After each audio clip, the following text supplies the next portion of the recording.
De espacio promocional y publicitario.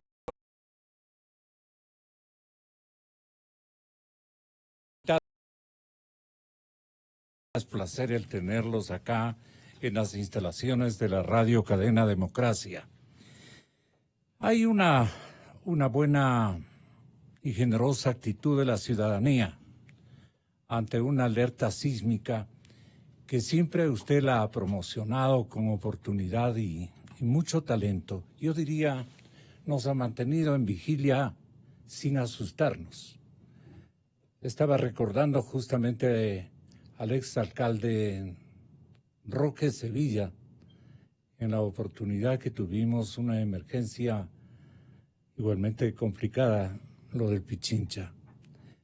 Ahí trabajamos en un equipo macro con todos los comunicadores sociales habidos y por haber. Y creo que Bernardo estuvo ya en esos trotes. Nos acordamos. Señor concejal, bienvenido. Muchísimas gracias por estar aquí. No tengo la nómina. Muchas gracias. Muy amable. Y disculpe usted, señor ingeniero Francisco Ruiz, director de riesgos, nos incrementa el placer que tenemos de contar con 3 técnicos y 3 ciudadanos con muchas fortalezas cívicas como para que predomine ser para una etapa de convulsión, una etapa de alerta, una etapa de emergencia que pueda predominar en el ambiente en cualquier instante. Nos preocupa y creo que a los geólogos, al Instituto Geofísico, a los profesores y maestros de la sísmica, debe preocuparles permanentemente, ingeniero Yepes, esta falla que prima en la parte interna de 60 kilómetros más o menos de longitud entre el polo norte de la ciudad y el polo sur de la ciudad. Millones de años, quiero entender, en la formación del planeta, y esto arranca hasta la parte de la Amazonía, también coge partes del mismo litoral por la vía Esmeraldas y también por acá. Yo algo le busqué leer, pero la explicación me resulta complicada. Usted, con la didáctica que le caracteriza, ingeniero Hugo Yepes, tenga la bondad de explicar qué es la falla de Quito. Bueno, muchas gracias, Gonzalo, y buenos días a todos los televidentes y oyentes. Su pregunta me da la oportunidad de irme un poquito más allá de Quito y de hablar de un poco la tectónica del país. ¿Y por qué es esto? Porque cuando en Quito tiembla, puede ser que es la falla de Quito la causante, pero la historia muestra que son otras zonas sísmicas también las que han hecho que no solo tiemble en la zona epicentral, sino en la ciudad de Quito. Es decir, las ondas sísmicas viajan, como viaja una onda cuando yo boto una piedra en el medio de un estanque, así viajan las ondas sísmicas. Entonces, depende de uno dónde esté, va a tener más o menor movimiento por estas ondas, continuidad en la corteza terrestre, que nosotros la vemos, como usted bien lo ha graficado, desde el norte de la ciudad hasta el sur, a lo largo de unos 60 kilómetros, más o menos desde lo que sería el desarrollo del Calderón, la zona de Catequilla, que ahora ya está bastante habitada, hasta el otro lado que sería Tambillo, ¿no? Y entonces, como quiteños nos debemos preguntar un poco cómo funcionó y funciona la geología y la geografía para hacer que cuando estamos en Quito bajemos a Calderón, bajemos a los valles, ya sea de Tumbaco o de Los Chillos, bajemos hacia Tambillo. Y es porque estamos a 2.850 metros sobre el nivel del mar frente a los 2.400 del Valle Interandino, y esto ha sido levantado, no tanto en millones de años, pero sí en cientos de miles de años, tal vez entre 200.000 a 500.000 años, ha sido levantado a fuerza de comprimir la corteza terrestre y generar este bloque levantado discontinuo que salta cada vez que hay un sismo más o menos fuerte o se mueve sin sismo. Cuando hay un sismo de magnitud 6.5, por ejemplo, este bloque puede subir 1 metro. Entonces, en promedio, ¿no? Entonces, si es que tenemos que son 400 metros de diferencia, debemos tener entre 200 y 400 sismos de esas características en la historia de la falla de Quito. Eso, que parece complicado en términos un poco más coloquiales, nos dice que Quito debería esperar un sismo fuerte cada 500 o cada 1000 años. Parece largo, pero la ciudad ya tiene 475, que es 85, perdón, que cumplimos, acabamos de cumplir, ¿no? Y esto nos dice que el último, que fue prehistórico, ya nos da un tiempo de espera suficiente como para tener que preocuparnos de manera permanente y sistemática, ¿no? Pero esta falla es una de tantas. Las otras que están cerca de la ciudad o cerca de la zona son, por ejemplo, la que hizo la destrucción del triángulo conocido como el terremoto de Ibarra, pero que en realidad fue el triángulo de Cotacachi, Otavalo y Atuntaqui en 1868, un terremoto fuerte en 1859, el propio terremoto de Rebama en 1797. Todos esos dejaron su marca en Quito. Las torres que nosotros vemos en las iglesias no son las originales, sino que son las reconstruidas después de esos terremotos, teniendo en cuenta que para los que ya tenemos cierta trayectoria en la vida, nos acordamos rápido de cómo fue el efecto del terremoto de 1987 en Quito, que destruyó el oleoducto. No destruyó las torres, sin embargo creímos que habíamos sobrevivido al más fuerte de los terremotos, pero era un pequeño dentro de estos 4 o 5 que en la historia han sido muy claros y de los cuales el que está relacionado directamente con la falla de Quito sería el de 1587 en la zona de Pomasqui, que destruyó el convento de los jesuitas y que dejó fuera de combate a esta lejana en esa época población de veraneo. Ahora es parte de la ciudad. Y todo Gracias, eso es ingeniero. Le pregunto a la Secretaría de Riesgos a través suyo, señor ingeniero Ruiz. ¿Qué es? Están todos los días tratando de resolver lo que no se puede resolver, porque sería un terremoto por causa de la falla de la falla de Quito, que se extienda a 6,5 puntos, por decirlo algo, 6.5, sería terrible, ¿no? Terrible porque ¿qué podría destruir prácticamente un sismo de esa envergadura? ¿Qué tienen ustedes como, digamos, simulación establecida? Por eso le preguntaba yo, ¿qué escenarios tienen ustedes en la Secretaría de Riesgos sobre un evento telúrico de esta envergadura? Bueno, Fernando, muy buenos días a mi panel también, de igual forma, y gracias por permitirnos dirigirnos a la ciudadanía. Con respecto a lo que usted manifiesta, si están establecidos estas amenazas, que no solo son del tipo sísmico, hay otras asimismo que son de gran preocupación. Dentro del Distrito Metropolitano de Quito hay algunas zonas de riesgo ya identificadas. En efecto, como usted menciona también, tenemos desarrollados dentro de estas identificaciones y áreas de mayor vulnerabilidad. Dentro de la Secretaría General de Seguridad y Gestión de Riesgos, lo que hacemos en el día a día es recibir siempre de parte de la ciudadanía solicitudes e información para lo que nosotros denominamos como la calificación o nivel de riesgo.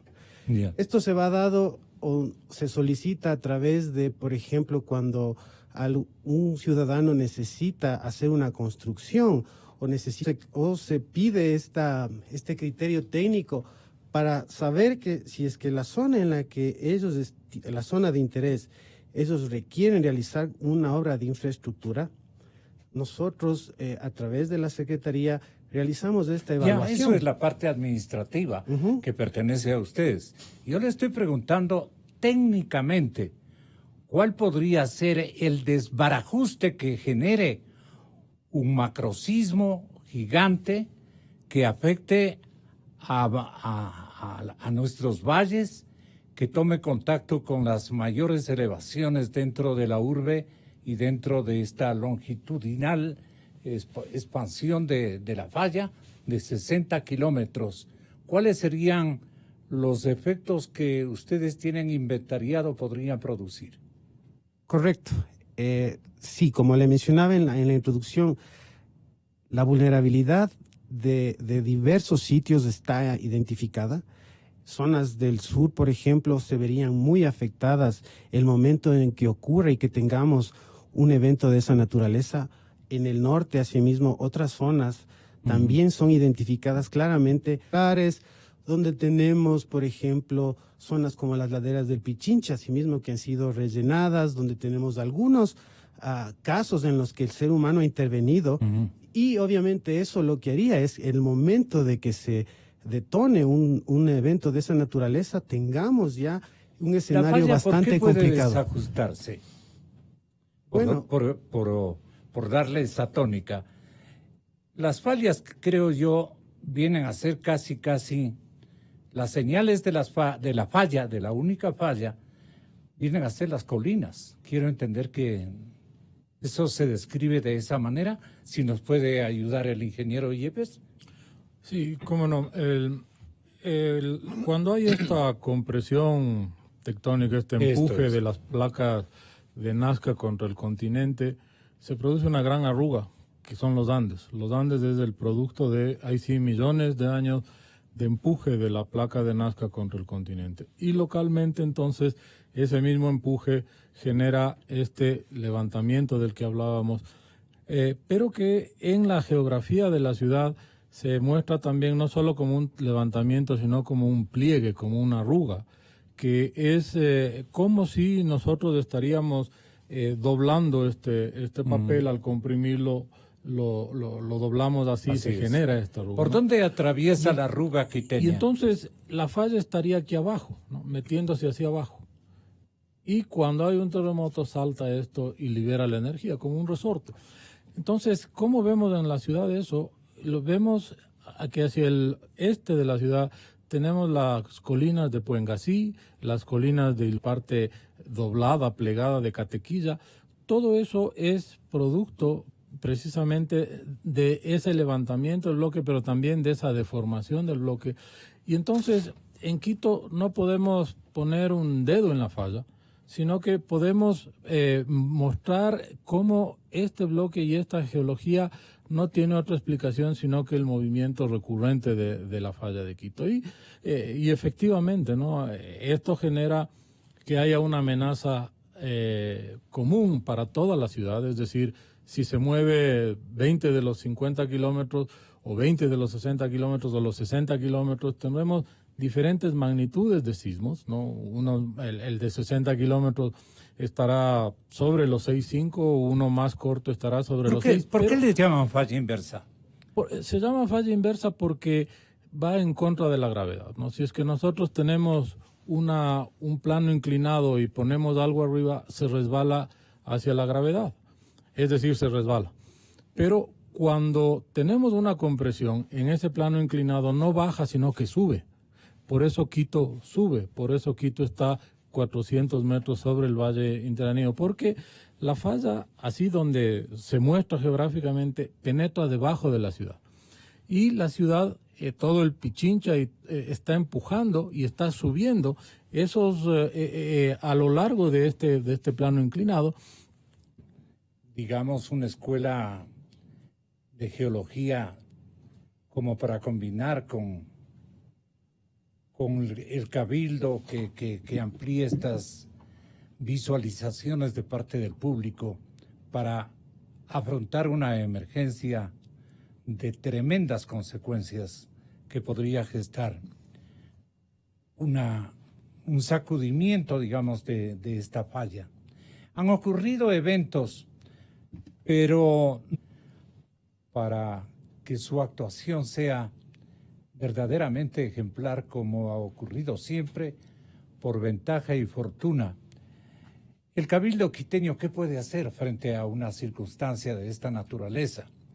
Sino armar un escenario muy bien preparado, muy bien listo a asimilar, digamos, un castigo de la madre naturaleza de esas dimensiones. Pero hay una situación, Bernardo, que pueda ocurrir con un evento sísmico de 6.5, producto de una falla que proyecta el movimiento telúrico a lo largo de 60 kilómetros. ¿Qué es lo que podría ocurrir? La parte sustancial, 60 kilómetros, más naturalmente los entornos de otros tantos de cientos de kilómetros. Sería una circunstancia tremenda. ¿Estamos preparados para un acontecimiento de esa naturaleza, Bernardo? Gonzalo, primero, buenos días y buenos días a todos los amables radioescuchas, que son miles en Quito y fuera de Quito. Comienzo poniendo en contexto. Este municipio lo que está haciendo es actuando con responsabilidad y seriedad ante este y otros eventos que se podrían dar en la ciudad. Eventos sísmicos, eventos volcánicos, eventos de otra naturaleza a los que la ciudad está expuesta. Primero, trabajando con seriedad y responsabilidad. De hecho, puedo presentar al equipo. El ingeniero Hugo Yepes es el asesor de gestión de riesgos del municipio. El ingeniero Francisco Ruiz es el director de gestión de riesgos de la Secretaría de Seguridad y Gestión de Riesgos del municipio. Yo soy, sin ser técnico, por supuesto, soy el presidente de la Comisión de Seguridad y Gestión de Riesgos del municipio. Y lo que estamos haciendo es esto, trabajando en conjunto responsablemente y con mucha seriedad. El qué hacer. Primero, contra la naturaleza no podemos hacer mucho, por supuesto, porque si hay un evento sísmico de 6.5, sabe más el ingeniero Yepes que aquello podría ser realmente fuerte y podría generar muchos daños en la ciudad. Pero lo primero que estamos haciendo es buscando la capacitación, la preparación de los quiteños ante un evento de esta naturaleza. Porque primero son las vidas humanas, ante todo y por sobre todo. Y cómo salvar vidas humanas es que todos y cada uno de nosotros responsablemente nos vayamos preparando ante la eventualidad, esperemos que no, por supuesto, ante la eventualidad de que se dé un sismo de esta naturaleza. Por eso, desde la anterior administración, cuando estaba de secretario el coronel Juan Zapata, a través de este programa de capacitación, de simulacros, a través de este gran programa que se llamó Quito Listo, se empezó a preparar a la población. Ahora que bien, el nuevo secretario de Seguridad, Juan Pablo Burbano, ha continuado con el programa que hoy se llama Quito Seguro. Más allá de los nombres, el asunto es hacer que el ciudadano normal y corriente tenga la información de cómo actuar ante el sismo, estar prevenido ante el momento mismo del sismo. Y posteriormente, pues difícil de decir porque no sabemos en realidad de cuánto podría ser el sismo. Imaginémonos un sismo, como tú decías, Gonzalo, de 6,5. Podría causar un desastre en la ciudad. Porque esta es una ciudad, y siempre y repito y tomo las palabras del ingeniero Hugo Yepes, es una ciudad sísmica que está amenazada por los sismos, por las erupciones volcánicas, por los movimientos en masa, por las lluvias, ahora por los incendios forestales, por incluso los tornados. Y para todo eso nos estamos preparando, primero, capacitando a la población para que haya la menor cantidad de víctimas, esperemos que no haya ni una, pero para eso tenemos que prepararnos cada uno de ellos. Y el resto, pues, habrá que tomar acciones de resiliencia, que se llama, de la ciudad, en caso de que se dé un sismo de esa magnitud, que sería realmente terrible. ¿Que se puede dar? Por supuesto que se puede dar, por supuesto que se puede dar, pero estemos preparados. No podemos prevenir aquello, no podemos evitar aquello, la naturaleza es la que tiene la palabra, podríamos decir. Sí. Pero, como digo, primero la capacitación, la información, el conocimiento, la preparación. Los sectores más vulnerables, ¿cuáles son? Es una pregunta que me parece tiene una esencia especialmente de explicación técnica. ¿En dónde se ubican los principales focos de mayor preocupación para los técnicos? Y Quito es un valle con unas lomas. Exactamente. ¿Qué? Ahora, Sí. dependerá del sitio donde esté el epicentro. Porque claro, en la falla de Quito no puede ser toda la falla de Quito el epicentro, es puntual. Claro. Aquí el técnico sabe mejor que yo, pero yo he ido aprendiendo poquito a poco. Sí puede ser. Podría darse. O sea, perdón, Bernardo, ahí, Claro. si es que hay un sismo fuerte, da lo mismo estar en la Carolina o en Turubamba, porque se va rompiendo toda la falla. Y en ese Entonces, caso, sí puede. una de las cosas que hemos hecho, y muy seriamente, es que la Escuela Politécnica Nacional elaboró en un mapa, un atlas de riesgos de la ciudad. El atlas lo tenemos ahí. Y en ese mapa están determinados los sitios más vulnerables de la ciudad ante una actividad sísmica, ante movimientos en masa. Y eso es interesante porque este mapa está, que lo manejamos obviamente en la Secretaría de Seguridad y Gestión de Riesgos, en la Comisión de Seguridad y Gestión de Riesgos, manejamos ese mapa, podemos determinar cuáles son los sitios vulnerables. Son algunos, no son pocos, ¿no? Pero ahí está mapeado. Ya tenemos esa herramienta muy útil ante eventualidades como las que acabas de decir, Gonzalo, y obviamente tenemos que estar alerta en esos sitios más que en otros. Estamos en este momento ciegos en materia de qué hacer, porque una cosa es detectar, prepararle a la gente a lo que con voluntad, con disciplina, con talento inmediato, pueda resolver no solamente individualmente parte de la preocupación que encendiera en sus propios familiares. ¿Por qué estoy preguntándome estas cosas? Porque ¿hacia dónde debe apuntar la preparación de la colectividad, Bernardo? Primero, a la seguridad personal en el momento mismo del sismo. Para eso hay que prepararse. Ejemplo, ¿qué hacer el momento de que empiece un movimiento telúrico? Las acciones que se deben tomar.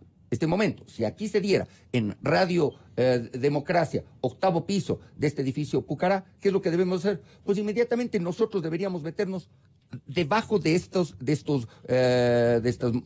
muebles de protección, taparnos la cabeza y agacharnos hasta que pase el sismo. No acercarnos, veo los paneles de vidrio, no acercarse a los paneles de vidrio, no caminar durante el sismo y peor utilizar el ascensor. Acciones precisas.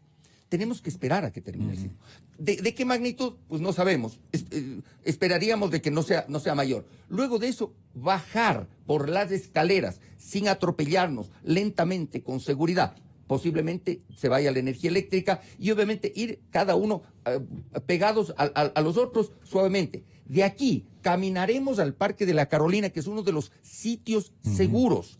En el Parque de la Carolina tenemos ya aproximadamente en carpas y en todo lo que tenemos preparado ahí, serán para unas 10,000 personas tal vez.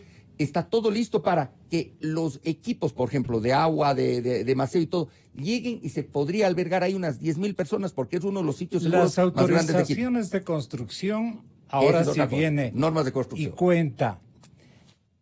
Ingeniero Yepes, los técnicos, y usted como director de esta división, ¿vale la pena que anticipemos a los colegios de profesionales, a las cámaras de la construcción especialmente, a todos los profesionales y al estamento municipal que autoriza las construcciones? Porque mire usted, el entorno de la Carolina es harto peligroso. ¿Podría usted señalar la cantidad de torres que existen en el entorno del Parque Quiteño? Bueno, un número exacto, Gonzalo. Estadísticas de las construcciones Claro, después más peligrosas que tendríamos tenemos que en referirnos Quito. al catastro porque No. eso es una actualización que se va haciendo constantemente. Pero porque... no hacen cada día un edificio.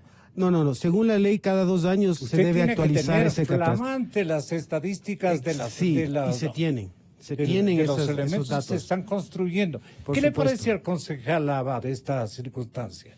No sabemos realmente qué es lo que se han amontonado en construcciones en los últimos años precisamente por irresponsabilidad de las autoridades urbanísticas. Bueno, hay que definir algo. Se dan las autorizaciones de construcción y para que se den las autorizaciones de construcción tienen que pasar una serie de filtros de requisitos. Obviamente, este momento hay los edificios ya construidos. ¿Bajo qué requisitos se dio? En secreto. No, públicamente. ¿Dónde hay un registro el en la catastro determina. municipalidad? El catastro tiene determinado exactamente los edificios en donde están ubicados, cuáles son los requerimientos. Ahora, en los edificios, estos edificios, por ejemplo yo diría que es un edificio que tiene menos riesgos que otras construcciones, porque este edificio habrá sido construido pasando todas las normas técnicas. Entiendo que sí. En otras edificaciones, más bien, las construcciones informales, esos son los que tienen más riesgo. Porque claro, aquí las normas técnicas indican, obviamente en un momento dado, en un sismo muy fuerte, ya no habrá construcción que resista.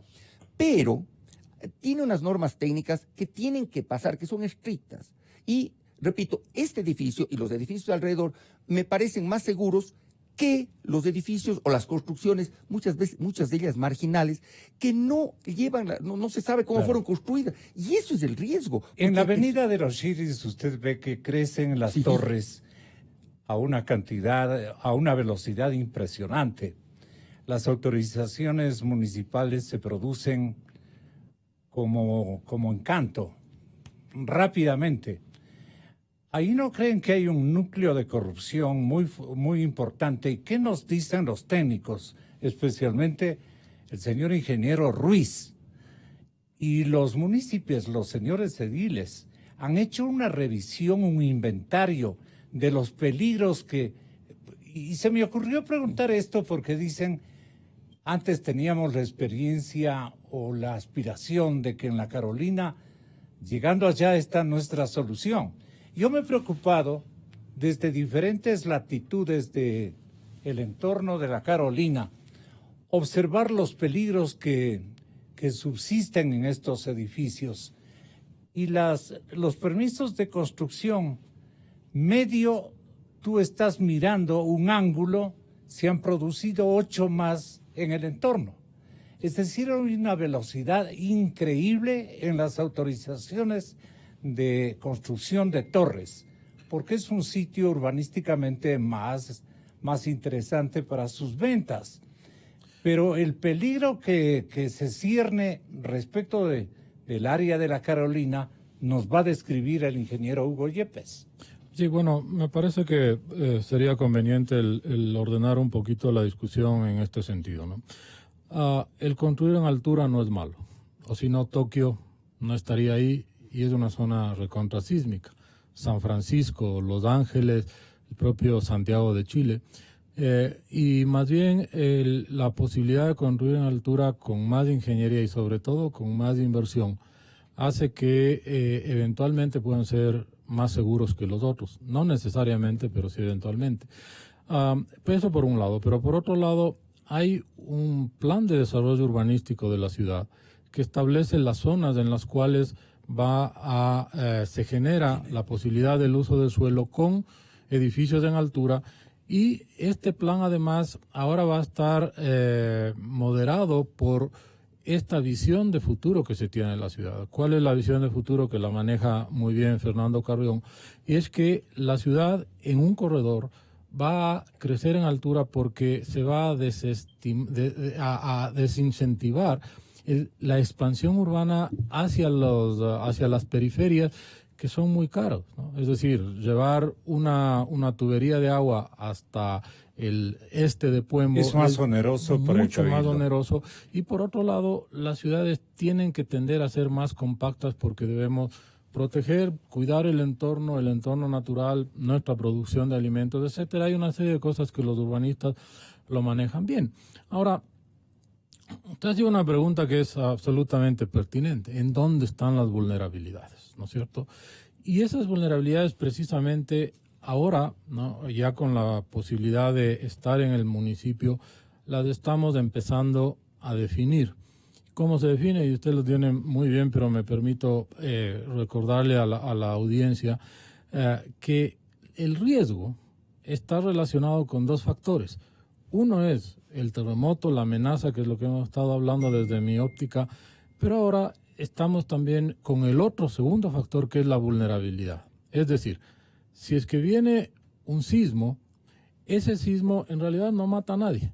El que mata, le estamos dando desde un muy pequeño grupo de trabajo, que a propósito le comento, cuando el alcalde de Quito me propuso el darle una mano en este tema, dije, perfecto, vamos a pensar a futuro, pero en el largo plazo, porque el problema es muy grande, entonces vamos a lograr que en esta administración se inicie el programa permanente de reducción de riesgos, sobre todo del riesgo sísmico de las ciudades, que es lo que le tiene como una espada de Damocles que puede cortar de raíz su desarrollo, su evolución hacia el futuro. Entonces, este programa empieza por una cosa que hemos estado trabajando, es cómo es la ciudad, cuál es el modelo de exposición que tiene la ciudad, es decir, saber cada uno de los edificios, lo que usted preguntaba, en dónde está, pero no solo en dónde está, sino cómo es, que también funcionaría frente al terremoto A, al terremoto B o al terremoto C.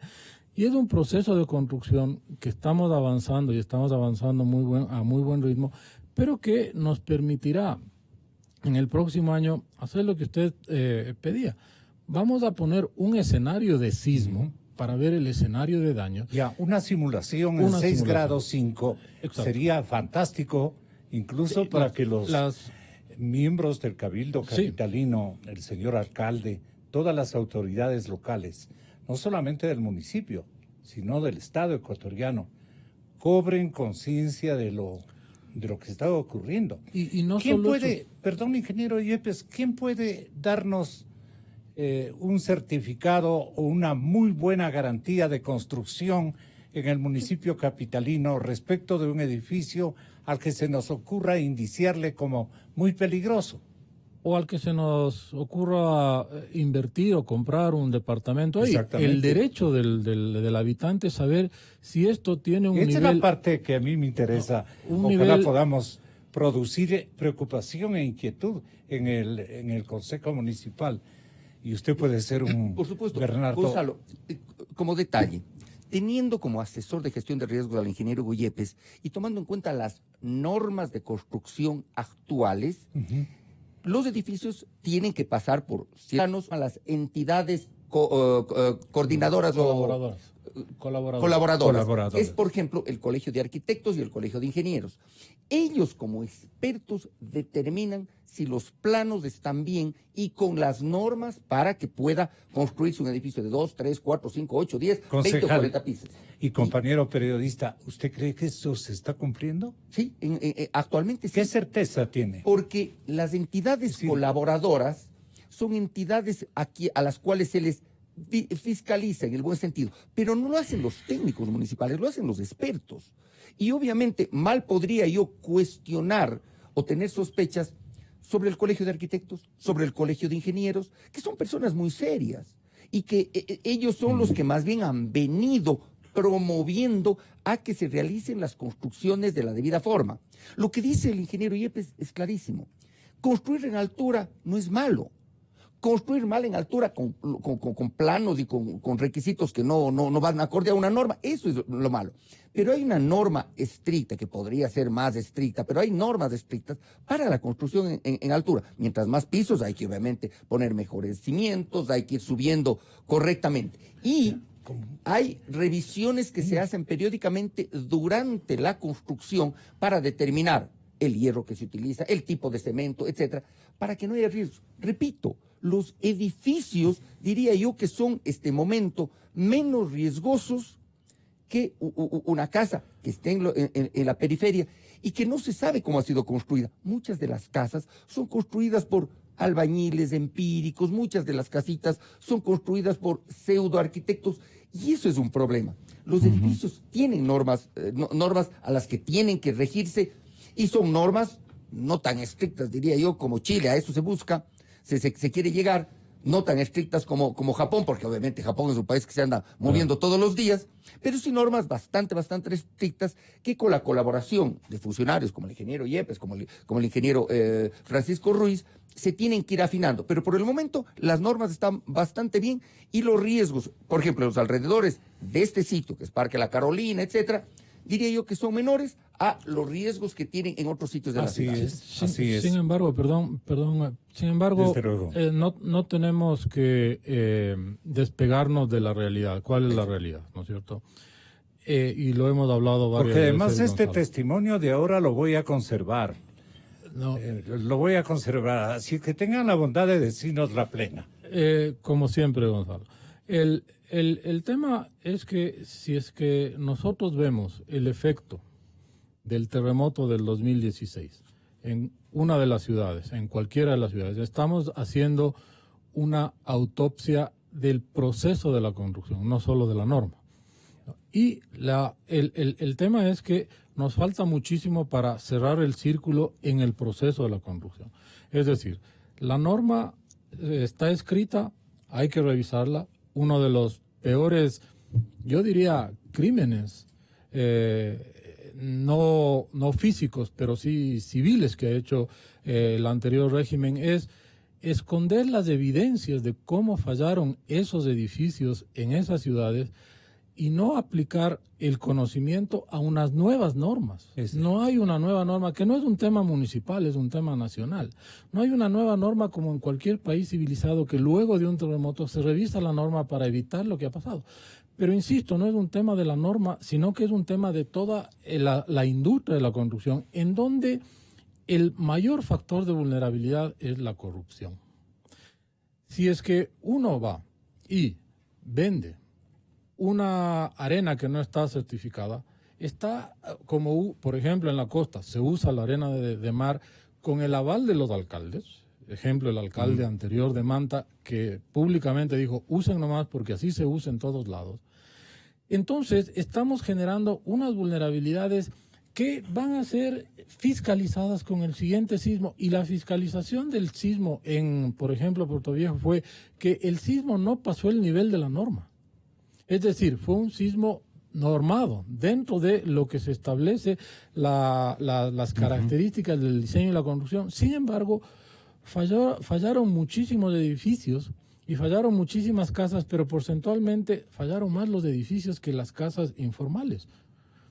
Y en una proporción muy complicada, porque todo lo que es de un piso, formal o informal, falló, más o menos se destruyeron o tuvieron orden de derribo del orden del 2%. De los edificios de 5 más pisos fue el 20% los que o fallaron o tuvieron una orden de derribo, y por eso se declaró zona cero el centro de la ciudad, cuando no era un problema del sitio, sino un problema de la construcción. Entonces, todo eso es lo que tenemos como objetivo el definir para, y con eso quiero tomar un punto muy importante que usted estableció. Una vez que tengamos cualquier escenario, cambiando el sismo, cambiando los edificios, cambiando lo que sea en la computadora, que es la ventaja que tenemos, podremos generar una visión de dónde están los problemas y generar políticas públicas que lleven a que conjuntamente ciudadanos y Estado vayan cambiando esa vulnerabilidad. Gonzalo, si me permite también. Desde luego, ingeniero Ruiz, le iba a preguntar a usted, sí. ¿cuál es el, qué le puedo decir yo?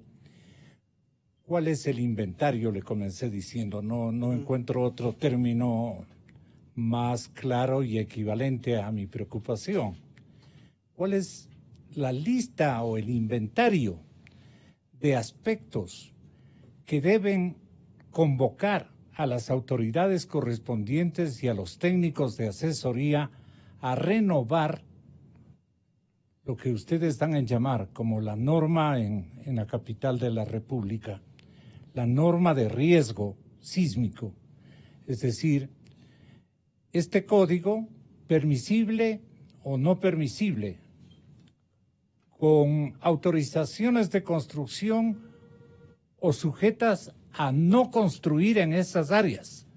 Nunca hemos tenido, los ciudadanos ecuatorianos que habitamos en esta urbe, la posibilidad de conocer en ninguna administración alcaldicia de los últimos 40 años salvo la que realizó en alguna época, me parece que el exalcalde Roque Sevilla, con ocasión del tema del Pichincha. De ahí en adelante solo quedaron en palabras porque los colegios de profesionales, arquitectos, constructores e ingenieros civiles hicieron llegar al municipio capitalino sendos reportes de preocupaciones que ellos habían construido o configurado con sus principales directivos o técnicos en la materia. Ante autoridades municipales en todas las épocas en estas 4 décadas, y nunca, mi querido Bernardo, he logrado una concreción, digamos, de los expedientes actualizados que tienen sobre las normas que deben regir en términos de construcción, sea pequeña o alta, en la urbe capitalina, especialmente en los sitios de mayor valor urbanístico o cosa por el estilo, que en donde tienen que fincar sus ojos de preocupación los ediles del municipio de Quito. Y por eso yo apelo al compañero Bernardo. La norma es pública y por eso justamente los que criticaron y obviamente los que pusieron reparos y exigieron explicaciones son quienes hoy hacen como entidades colaboradoras para que sean ellos los que chequen las normas. Los planos pasan a estas entidades, son revisados por expertos, son revisados por quienes conocen mejor el ámbito de la construcción y ellos determinan si es que un plano está bien, si es que la norma está bien y autorizan. Y luego pasa al Colegio de Ingenieros Eléctricos, etcétera. Pero la norma la tienen que aplicar los constructores y tiene que ser revisado por los expertos. Y va a un punto más. Luego pasa a una revisión en el Cuerpo de Bomberos. Porque ante eventualidades como un sismo, el Cuerpo de Bomberos tiene que poner, por ejemplo, ante un sismo, ante un incendio, dónde tienen que ir las escaleras de emergencia, dónde tienen que ir los extintores, dónde tienen que poner los sprinklers, etcétera, etcétera. Como en este edificio que veo, aquí está, por ejemplo, un extintor, debe venir el inspector de bomberos y determina, en este punto pongo un extintor, afuera hay otros extintores, hay que poner las mangueras de presión, de dónde están los sistemas de presión para las mangueras, etcétera. Entonces, la norma técnica se está aplicando. Que podría haber algunas irregularidades, no lo sé, no lo hemos comprobado, pero por lo menos la norma está y la están aplicando los expertos, repito, como las entidades colaboradoras y el Cuerpo de Bomberos, porque el Cuerpo de Bomberos son expertos justamente en riesgos, ¿no? En la Secretaría de Riesgos en el municipio capitalino, en algunas entidades con directa sensibilidad para, digamos, actuar en un momento adecuado en estos escenarios. Le vamos a preguntar al ingeniero Patricio Álvarez, que es un constructor muy conocido. Muchas gracias por esta colaboración. Ingeniero Álvarez, ¿cuáles son las áreas que están seguramente descuidadas de una visualización de la autoridad urbanística de nuestra ciudad? Buenos días, Gonzalo. Buenos días con todos. Bueno, el tema del control y de ver que los proyectos inmobiliarios cumplan con la norma ecuatoriana de la construcción, eso se está aplicando, yo diría que de muy buena manera, a través de las entidades colaboradoras que existen en la ciudad de Quito especialmente, hablando de Quito. La norma ecuatoriana de la construcción para los proyectos nuevos que están ahí haciendo ahora cumple muy bien con todo lo que son la resistencia sísmica, las deformaciones El problema está en la cantidad de construcciones ilegales que se hacen en la ciudad de Quito, que según se han valorado por el mismo municipio de Quito, está entre el 60 y el 70%, que son las construcciones que no cumplen normas y que son hechas por personas que no tienen el conocimiento para poder hacer las construcciones. Entonces, el momento en que exista un sismo fuerte, el problema va a estar radicado en esas construcciones que no están cumpliendo ninguna norma. Existe una iniciativa... Esas construcciones más bien son de carácter suburbano. Sí, no, urbano totalmente, pero están... ¿También en barrios tradicionales? En todo Quito, sí. Hay barrios tradicionales, y eso tiene una connotación un poco especial, porque se hacen muchas construcciones ilegales a veces por la dificultad que se tiene para poder aprobar unos planos, o la dificultad que se tiene para hacer trámites municipales, para poder legalizar las áreas de los lotes, para poder hacer los catastros, para poder hacer esa cantidad de cosas. No tanto en la aprobación de los planos, porque ya tenemos la entidad colaboradora, pero en el resto de trámites del municipio es demasiado burocrático, entorpece demasiado la actividad para la aprobación. Los proyectos inmobiliarios, los formales, nos demoran meses o años en conseguir un permiso de construcción o una aprobación por una cantidad de cosas burocráticas del municipio. Pero a lo que iba es que el Colegio de Arquitectos tuvo una iniciativa en los meses anteriores en la que comenzó a hacer reforzamiento estructural de casas que están construidas con una mala manera. Y creo que tiene muy buenas conclusiones ese experimento que ellos hicieron en casas, hicieron incluso la guardería, y me parece que también lo hicieron en un colegio. Y yo creo que valía la pena valerse de esa experiencia para ir viendo cómo reforzar esas construcciones peligrosas para la ciudad. En el año 92 hubo un estudio que lo ayudó a la ciudad de Quito, creo que me parece que era la embajada de Japón, y ahí se ven los resultados catastróficos que tendría la ciudad solamente con un sismo en escala 5.6. Me parece que ellos proyectaban que podría... ¿Qué resultados negativos arrojó? Bueno, muchísimas Con un muertes. 5-6.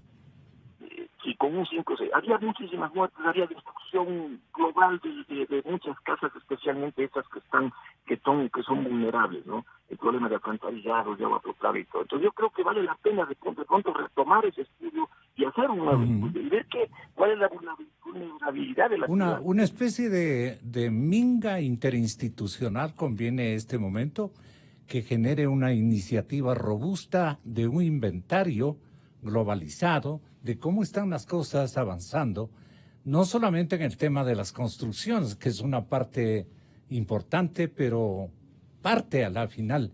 Hay otros ámbitos que están igualmente no muy bien supervisados por las leyes internas del Cabildo que maneja y administra la urbe quiteña. Es mi apreciación, obviamente subjetiva, pero sería bueno que en un término de unos tantos meses los colegios de profesionales nos acoliten en a todos los ciudadanos en ese anhelo de hacer una revisión no solamente del sumo de la norma, sino de los alcances, de las afectaciones que podrían suscitarse y de los remedios que pueda la Secretaría de Riesgos y las demás dimensiones administrativas del Cabildo Municipal de Quito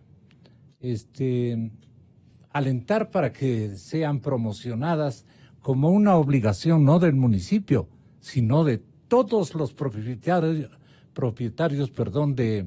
de bienes raíces en la ciudad capital. Ahora, la zona de riesgos más importante de Quito, ¿cuál es?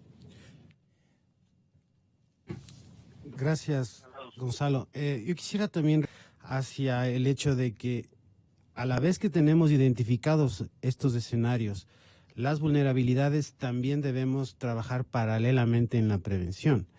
De tal forma que ese círculo que mencionaba Hugo Yepes respecto de lo que es efectivamente las normas de construcción, de cuál es el accionar del municipio, de los constructores y demás, son brechas que en efecto debemos ir cerrando una a una.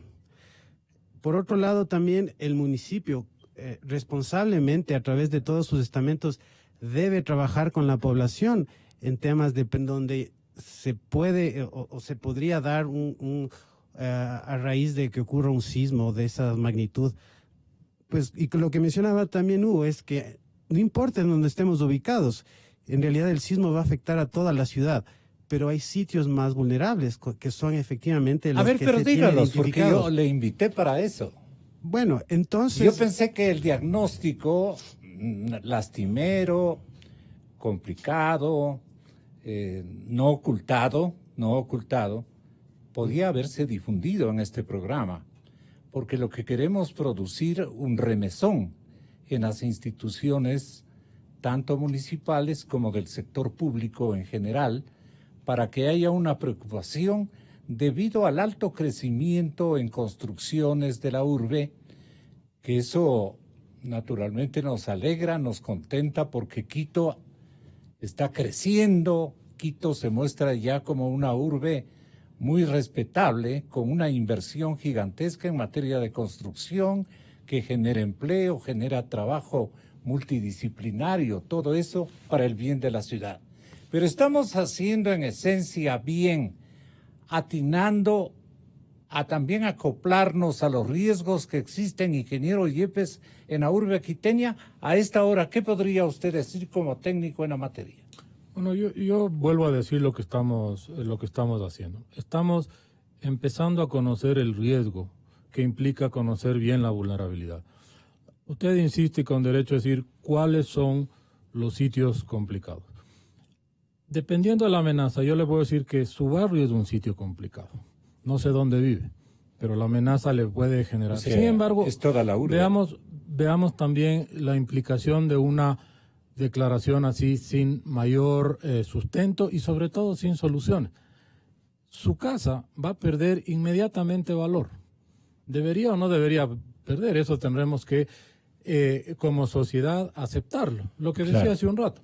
Si es que le vamos poniendo, por ejemplo, una etiqueta de verde, zona amarillo y de rojo, riesgo, como los alimentos.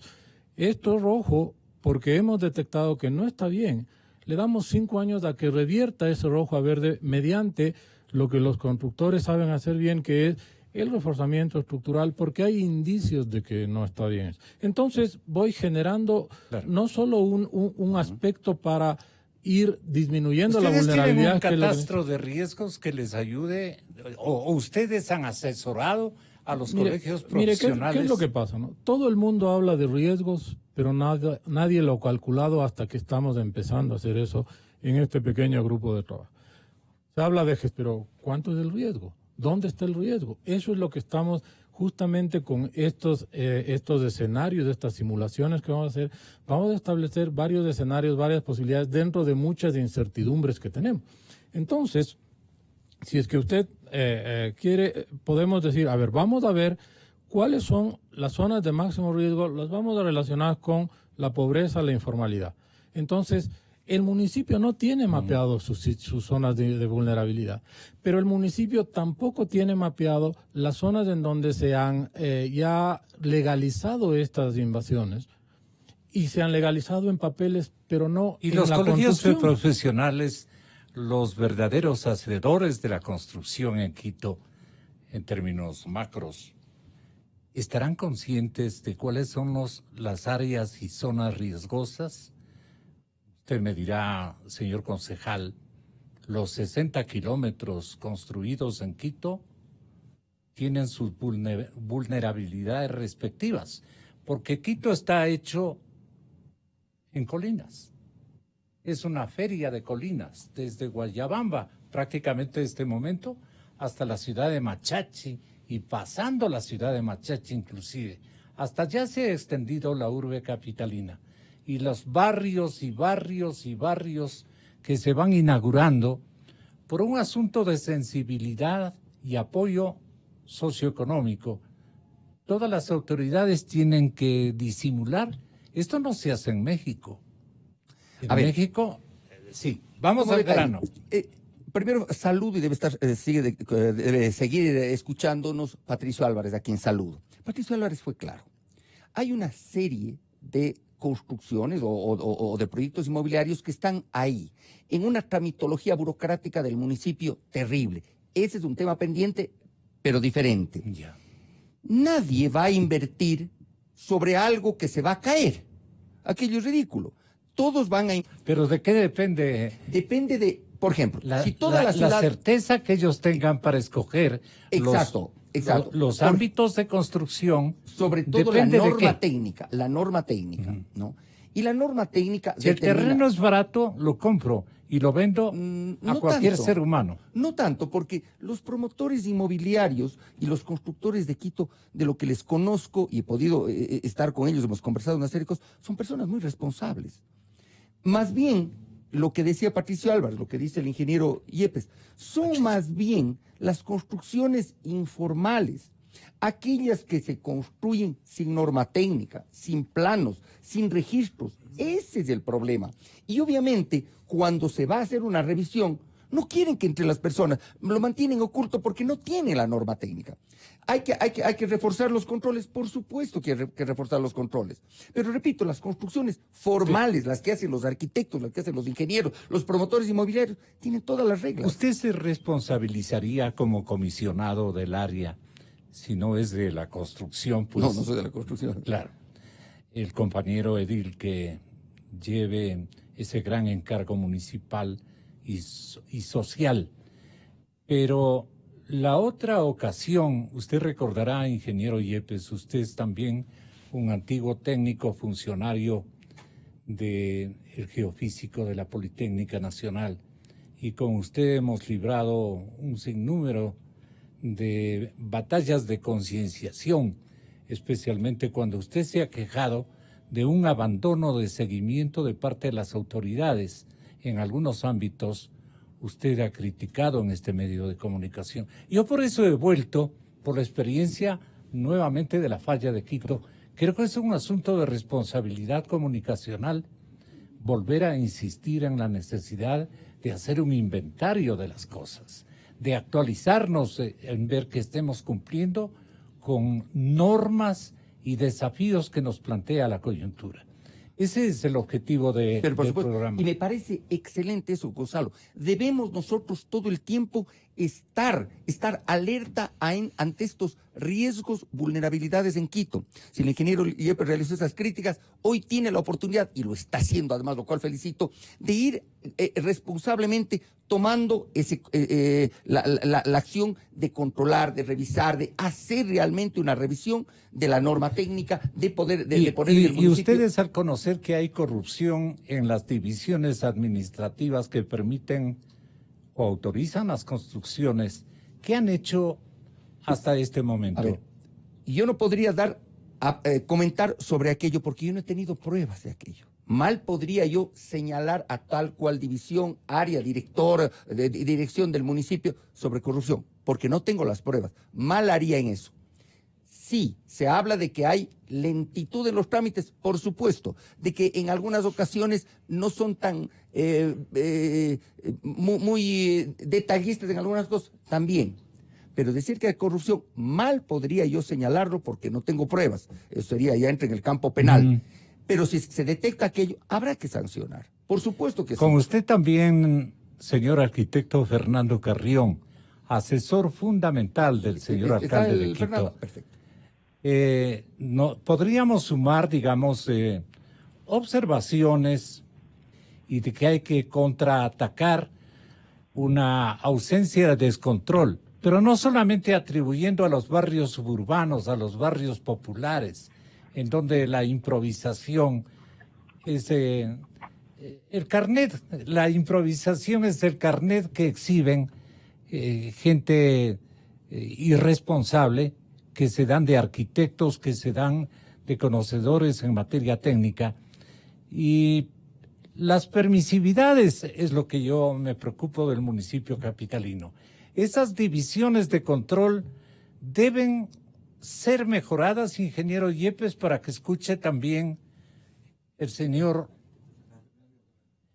asesor del señor alcalde. Tenga la bondad, con eso terminamos. Sí. Pero estamos en la parte más importante. Bien, a ver, hay una serie de, no solo de normas, sino una serie de acciones cotidianas, de modus operandi, que hay que ir cambiando desde una cultura, primero municipal o paralelamente una cultura ciudadana también. Entonces, de manera particular, lo que este grupo de trabajo, el que yo lidero, muy pequeño, insisto, está haciendo es tratando de entender el riesgo ¿no? En donde el componente de lo normativo también es parte del riesgo, ¿no? De tal manera que no es un tema de corto plazo y no es un tema en el cual yo podría decir de manera específica esto es lo que está funcionando. De manera general, ya lo he dicho, mientras sigamos propiciando lo informal y mientras sigamos haciéndolo oficial mediante estas regulaciones, sin pensar en que lo oficial no solo es de papeles, sino es de servicios, es de calidad de la construcción, es de calidad de vida en general, entonces vamos a mantener el factor fundamental de la vulnerabilidad, que son las condiciones de pobreza y de inequidad. El asesor fundamental del señor alcalde Yunda está con nosotros, Fernando Carrión. Un apunte de todo lo que de autorizaciones de construcción en el municipio de Quito. Quiero mandarle a este concejal muy listo y hasta envenenado para que haga una investigación exhaustiva de esa área. Bueno, muchísimas gracias, Gonzalo, por la invitación. Fernando, bienvenido, muy buenos días. Te saludamos con Bernardo. Sí, Bernardo, Hugo y toda la gente, los amigos que están ahí en el panel. Bueno, la preocupación más grande que tenemos todos, me imagino, porque no he escuchado el programa, es el tema de la vulnerabilidad que tiene Quito. Y aquí me refiero no solo a vulnerabilidad frente al tema sísmico, sino a todas estas cuestiones que periódicamente están apareciendo en la ciudad con el propio cambio climático, como son las inundaciones, los incendios que cada ciclo entran con mucha fuerza. Luego está el tema de las erupciones volcánicas.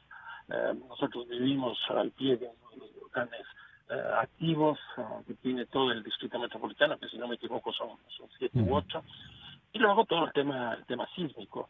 En este caso, la vulnerabilidad de la ciudad se expresa, por un lado, en una existencia de más del 60% de edificaciones que son informales, lo cual no quiere decir que estén por debajo de las normas, pero puede ser que estén debajo de las normas, y esto genera muchos problemas. Ahora, ¿por qué ocurre esto? Yo creo que hay por lo menos dos explicaciones. La una, hay una cultura ciudadana que no es una cultura de planificación ni una cultura de prevención, sino no ha de pasar nada. De improvisación. Exactamente, desde esa lógica que tenemos no ha de pasar nada, así que construyamos un piso más, construyamos 2 pisos más, o para abaratar costos simplemente hacemos sin especialistas. Entonces hay una cultura propia de nuestra sociedad a la cual se suman obviamente los temas de pobreza y de desigualdad. Pero a eso no se puede negar que hay un marco institucional nacional y local que no cumplen con las características mínimas como para enfrentar un tema como cualquiera de estos que estoy señalando. Y aquí hay, por un lado, lo que significan todas las normas, toda la construcción jurídica para poder reducir estas vulnerabilidades. Y por otro lado, obviamente, el tema burocrático que existe para las aprobaciones de los planos y para el control de los mismos, lo cual hace que la ciudadanía pues pueda estar construyendo con las normas técnicas, pero para reducir costos simplemente lo hace por fuera del marco institucional. Entonces yo creo que son estos dos temas. Bueno, primero lo que significa la vulnerabilidad, que es muy alta, y una vulnerabilidad que es distinta para cada uno de los eventos naturales que existen. Y luego esta cultura ciudadana, esta cultura del riesgo que no hemos logrado construir, y lo mismo desde la perspectiva de las instituciones públicas y privadas. Entonces, ¿qué tiene que hacer el colegiado técnico del municipio? Hay que asumir este bajísimo nivel de legalización que tiene la construcción en Quito y salir a hacer inspecciones permanentemente para asesorar incluso a los propietarios de las edificaciones para reducir esto. Y por otro lado, brindar la confianza del caso a través de la eficiencia para que la ciudadanía también pueda acercarse. Es decir, esta es una relación de un lado y del otro para que podamos mejorar la vulnerabilidad. ¿Está consciente tu asesorado, el alcalde Yunda, de de este particular? Sí, bueno, hemos conversado sin duda, porque como señalo, la ciudad de Quito tiene este nivel de vulnerabilidad y él está absolutamente consciente y estamos justamente conversando en esa perspectiva. Qué bueno. Ojalá otro momentito, se nos terminó ya el tiempo también. Continuemos con esta tarea. Hoy hemos hecho un remesón leve, pero después puede esto convertirse frente a un evento sísmico de más o menos preocupante intensidad. Podría convertirse en una herramienta para terminar con una administración municipal y con la Secretaría de Riesgos por falta de un insumo tan significativo como es en detalle un inventario de las cosas que están mal construidas, mal edificadas. El geoфísico no tiene ninguna responsabilidad, pero sí tiene una fundamental, alertarnos. Y por eso el señor director o este asesor gigante de los eventos telúricos, sísmicos de nuestra capital ha sido siempre el ingeniero Hugo Yepes, un distinguido académico de política. Nosotros, algo que dejamos flotando por lo menos, en la confianza de que un compañero como Bernardo sabrá interceder por el resto de la colectividad en el municipio capitalino para ponerle una gran preocupación, una esperada y anhelada preocupación por estos elementos que pasan en descuido hasta que no ocurren insucesos telúricos que nos llevan a veces a lamentarnos y a fuertes inversiones que se destruyen al tenor de eventos telúricos graves. Pueden terminarse obras de infraestructura que tanto han costado a la misma ciudad, a la misma colectividad capitalina. Algo se ha hecho, algo se ha dicho esta mañana, no con todo el latino que nos gusta a los periodistas, pero vamos a seguir insistiendo. Y usted en la corporación municipal tiene que hacerlo también, Bernardo. Por supuesto que sí. Primero, felicito, Gonzalo, esta iniciativa, este remesón, porque debemos estar alerta, debemos prepararnos para, si en caso ocurra, Dios quiera que no ocurra, por supuesto, un evento telúrico, un sismo del cual nos podría afectar a todos.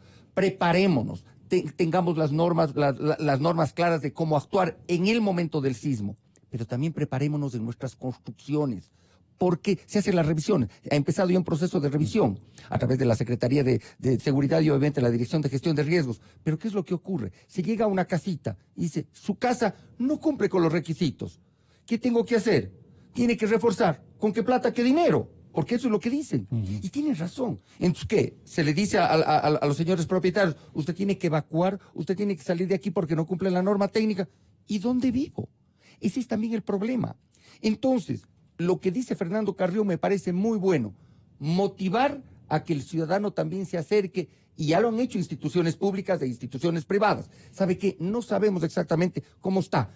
Podría hacernos una revisión, y se les ha hecho una revisión, y en muchos casos se ha dicho, usted tiene que, por ejemplo, en algunas instituciones que ya se dio, usted tiene que reforzar aquí, reforzar acá, para que la construcción no tenga mayor riesgo. Y lo han hecho.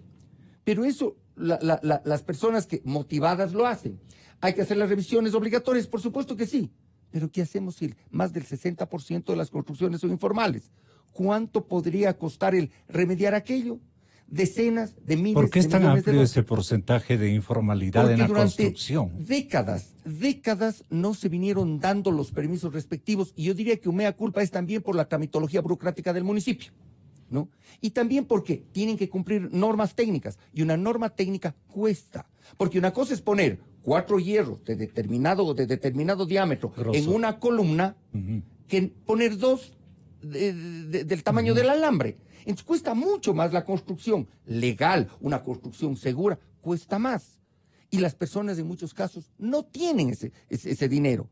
Y ahí vienen también los problemas, ese problema estructural de la falta de dinero, de la falta de trabajo, la situación del país en general, para que vamos a meternos en aquello. Pero cuesta más, y cuesta muchísimo más la remediación. ¿Que hay que hacer las revisiones? Por supuesto que sí. Pero termino con lo que comencé.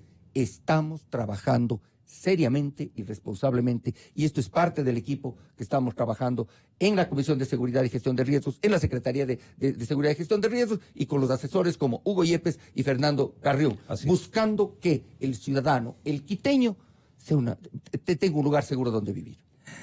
Virtuoso edil capitalino queda contratado para el próximo programa. Calidad. Innovación.